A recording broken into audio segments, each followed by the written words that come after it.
नमस्कार मित्रांनो, प्रस्तुत नाटिकेत आपण स्त्री शिक्षणाचे महत्त्व बघणार आहे. नाटिकेचे नाव आहे सावित्री तू शिक. प्रसंग पहिला.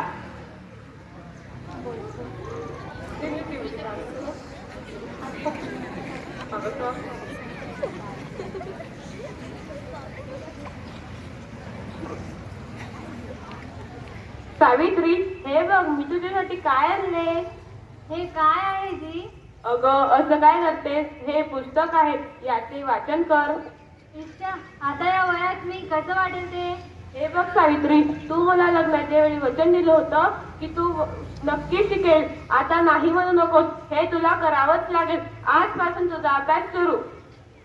हो, लोक काय म्हणतील, किती बदनामी होईल आपली. लोक थुकतील आपल्यावर. स्त्रिया या घरातील काम करताना चांगले वाटतात, असं बाहेर जाऊन शिकताना नाही. हे ठेवा तिकडे, मला खूप कामे आहेत.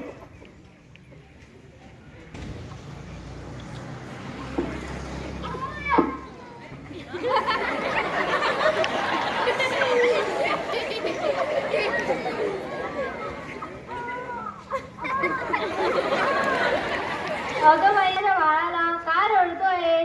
हे पण घरी नाही. आता मी काय करायचं? लगेच रुक्मा येते.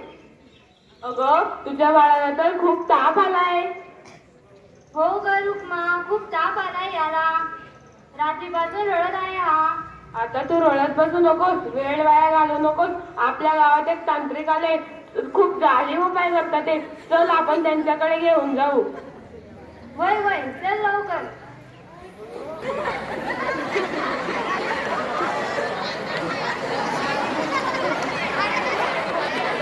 आणि हे बघ,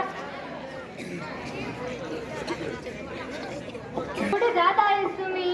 या बाळाला काय झालं? का रडत आहेस हा?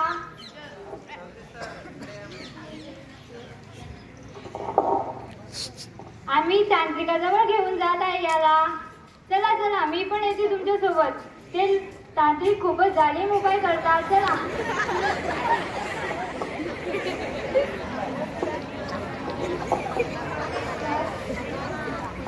ते बघा, स्त्री तिच्या बाळाला घेऊन आपल्याकडे येत आहे. म्हणजे आज आपली नक्कीच कमाई होणार.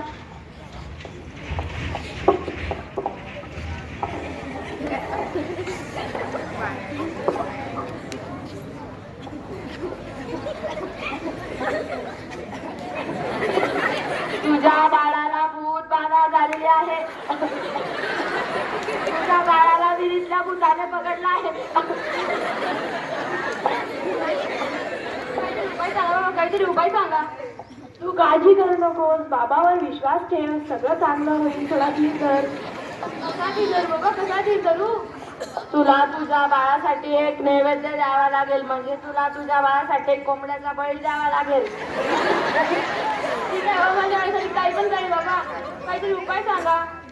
आई, तुला काळजी करायची गरज नाही. तू पैसे दे, नैवेद्य आम्ही देऊ. हो आळ माया समाना काढा खाय म्हणा मंत्र वाया ना जाय 3 कोंबड्या 1 पाय. ठीक आहे बाबा, मी किती पैसे द्यायला तयार आहे. माझं बाळ वाचलं पाहिजे बाबा. तुझ्या बाळाला दिवसातून 3 वेळा अंगारा लावावा लागेल. हे घे अंगारा.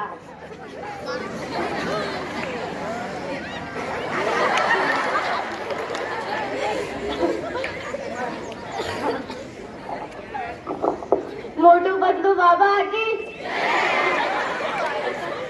संवाद. प्रसंग दुसरा. ताप तर अजूनही कमी झालेला नाही. काल बाबांजवळ जाऊन काहीच फायदा झाला नाही. किती रडत आहे हा. तुला किती वेळेस सांगितलंय याला दवाखान्यात घेऊन जा, पण तू माझं काही ऐकूच नको. ऐका ना, चिडू नका. जरा याला हातात तर घेऊन बघा. याचा ताप काहीच कमी झालेला नाही. सावित्री, तुला किती वेळेस सांगितलंय घरात नको ते नसते उद्योग करत जाऊ नकोस. अशा वेळी एका आईचा आणि एका बाळाचं दवाखान्यात असं किती महत्वाचं आहे तुला माहित आहे का? अहो, पण पुरुषांच्या हातून तपासणी करताना लाज वाटते. त्यावेळेस दवाखान्यात कोणी महिला वैद्यही नव्हत्या. मी कशी करणार होती तपासणी? अगं, याचा अंगतर करण्यासारखं तापलंय. हो, मग काहीतरी करा ना. दादा, लवकर जाऊन वैद्यांना बोलवा. तू काय करतेस? अहो, मी याला देवाचा अंगारा लावत आहे. बस सावित्री, हा सगळा अंधविश्वास आहे. अहो जरा विश्वास ठेवा, याचा ताप कमी झालेला आहे, कपाट थंड पडलेलं आहे. उठ ना बाळा, उठ ना, तुझी आई तुला बोलवत आहे. उठ ना. अहो याला काय झालं? उठ ना बाळा.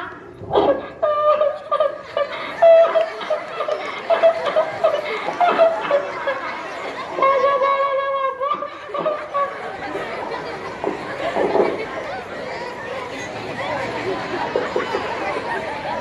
नंतर प्रसंग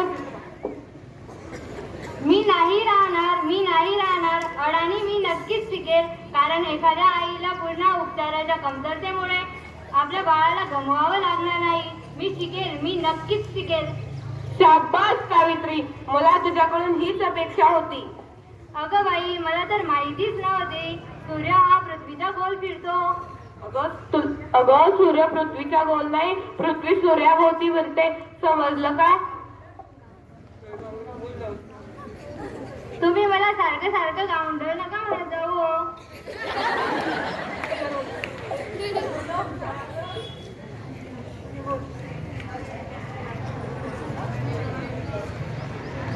लाज शरम सगळी विकून खाल्ली या सावित्री.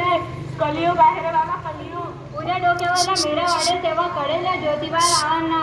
असं कोणी आपल्या बायकोला शिकवतच का? सर्व जग नष्ट होईल. नाही, मी आता कोणालाही काहीही म्हणू द्या, आता मी मागे हटणार नाही. मी शिकेल, मी नक्कीच शिकेल. मग चल, आपण माझ्या बरोबर तुला लिहायला वाचायला शिकवतो. ज्योतिबा सावित्रीला लिहायला वाचवताना शिकवतात. अननसाचा